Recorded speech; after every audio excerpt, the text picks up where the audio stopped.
Hey guys, hope you're having a good 2022 so far. In celebration of the past year coming to an end, I'm working on a list discussing some of my favorite movies of this past year, so be on the lookout for that once that comes out.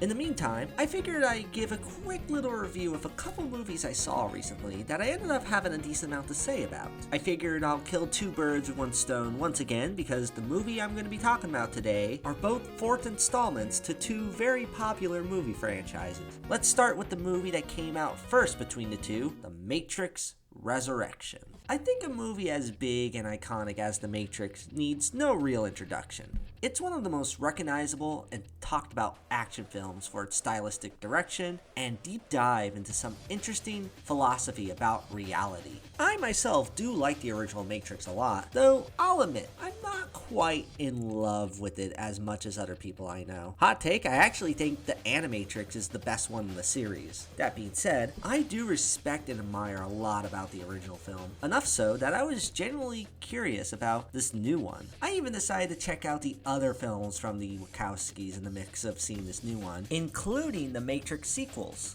And it certainly was an interesting experience, especially as someone who has known about the sequel's infamy for years now and never got around to seeing them myself, though it was kind of worth experiencing just to see how the Wachowskis are as directors, since I've never seen most of the stuff outside of the original Matrix. So, with this new one getting very mixed reactions across the board, and me watching it after witnessing all of the other Matrix films, how does The Matrix Resurrections compare to the other films in the series? Well, it's certainly interesting and different. It doesn't always work, but I can say that it might be the best of all the Matrix sequels. I can see where the mixed reception is coming from, because there's a lot to both admire and dislike about this movie. In fact, I would say in particular, there are two things in this movie I would say work really well as a Matrix movie, and in some ways even an improvement, and there are also two things that are not so good about this movie that makes it a bit disappointing compared to the other Matrix films. Starting with the good, if you've seen any other review of this movie, the main thing they talk about is how meta this film is. And you know, it kind of works actually. It does tend to remind you a lot of the other Matrix movies, and in some ways it can be a bit pandering, with them literally taking clips from previous movies as a way to remind you of them. But to the film's credit, the way it's ultimately done is kind of interesting, and it does dive into the concept of if our reality is actually the one we're living in. It is something expected with the Matrix in general. It's an interesting way of conveying that idea by making the Matrix essentially be a fictionalized thing in this universe. It kept me engaged to where I was genuinely curious on where the film was going to go with its ideas. Plus, I think the other factor that helped me enjoy this movie is something that I think is a major improvement upon the sequels, and that is that I actually got into the characters of Neo and Trinity a lot more in this film than I did in the other films. In the Matrix sequels, both of these characters felt kind of bland, with them being sort of an all-powerful superhero type characters with no real flaws to them. In this film, their dynamic is a lot more interesting, given that this movie treats their characters as they're living in this reality the Matrix created, and it's all about how these characters figure out their long history with one another. Seeing these two figure things out as the film goes along really makes this movie actually more fascinating from a character perspective, especially when both Keanu Reeves and Carrie-Anne Moss actually give some really good performance here, making their dynamic much more believable. On the topic of things that are worse, like I said, there are two things that I think make this movie a bit of a downgrade. One is another thing that's kind of expected from The Matrix, and that's the writing, or more particularly, the dialogue. Because there's a decent amount of moments where the dialogue did not quite work for me at all. In fact, some of it was downright cringe at point. Not with just some of the meta stuff, but more with just how some of the other characters say some lines that were meant to be comedic but don't really fit this movie at all. It's something kind of expected considering the writing of the other sequels weren't always the greatest either. However, even in comparison to the sequels, there is one other thing that I would say is a major downfall with this movie, and it's kind of a biggie considering the franchise it's a part of, and that's the action in this film is really not all that good. Most of it isn't really all that well shot, and more importantly, a lot of it doesn't really go that extreme. Say what you will about the Matrix sequels, the one thing it did excel at was the action being super crazy over the top during its fight sequences. Here, with the exception of one kind of fun moment dealing with characters essentially using themselves as dive bombs, the action in this movie is very forgettable. It just feels all the more worse considering we got something like Shang-Chi this past year, which really excelled at those kind of action sequences. And this is the Matrix we're talking about here. Something where you would at least expect the action to be a lot more memorable. Other than that, there are a few things I can quickly mention that are good and bad. The cinematography and effects are really good, showcasing a lot of neat shots that were very impressive to see. The new Morpheus doesn't quite have the same impact as Lawrence Fishburne's version of the character. It comes across as more comedic, which didn't work for me, and it's honestly pretty weird to see Kristoff from Frozen as the new Agent Smith of all people.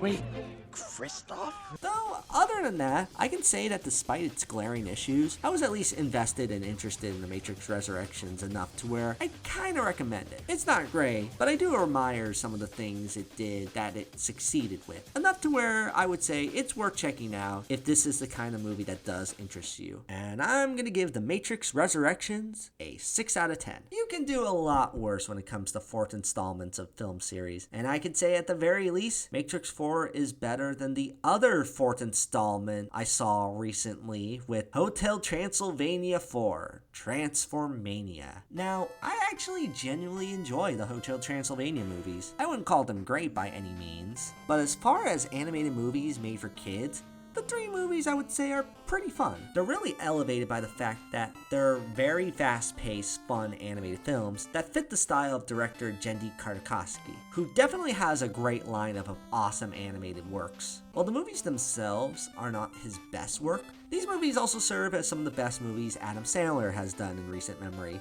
Behind Uncut Gems, of course. With the fourth one coming out, there was a little to be skeptical though. Not just because it's a fourth installment, but also Genndy wasn't brought back to direct this time around. And surprisingly enough, Adam Sandler doesn't even return to this movie. But the real baffling thing is this movie's release. The film was supposed to come out last year in the summertime for theaters, but because we live in a post-COVID world, the film ended up getting delayed to October, and as an Amazon Prime exclusive. Makes sense considering streaming is starting to be a potentially better options for kids films according to most, and October is a more appropriate time to release this movie anyway. However, once October 1st came out and you go on Amazon Prime to watch it, and it's not there.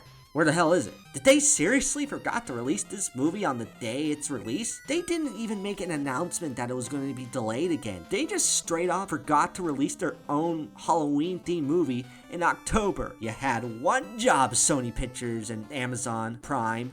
One job, and you couldn't even do that right. So now this film is released as a January film after all these unexpected delays. And there's kind of a reason they forgot about this movie, because it ain't all that good. It's by no means terrible, but it's easily the weakest of the three for a number of different reasons. Seeing that Genndy Tartakovsky didn't come back for this one, I was under the impression that this was more of a sequel made just for the sake of continuing the series, as this one doesn't offer anything that new. It's another movie where Dracula and Johnny have a major conflict where they have to learn to bond and get around, which sounds pretty repetitive when the first movie was all about that. To see it played out again isn't really all that special, especially when the other aspects that made the previous few films fun, like the humor, isn't really all that great here. The animation, while not bad, doesn't go the extreme fun exaggeration like the previous three films. It feels more restrained at points. And the jokes themselves don't really get that much of a laugh. There was some potential with the idea of the monsters turning into humans and vice versa with Johnny, but even that isn't even taken that much advantage of. And the jokes are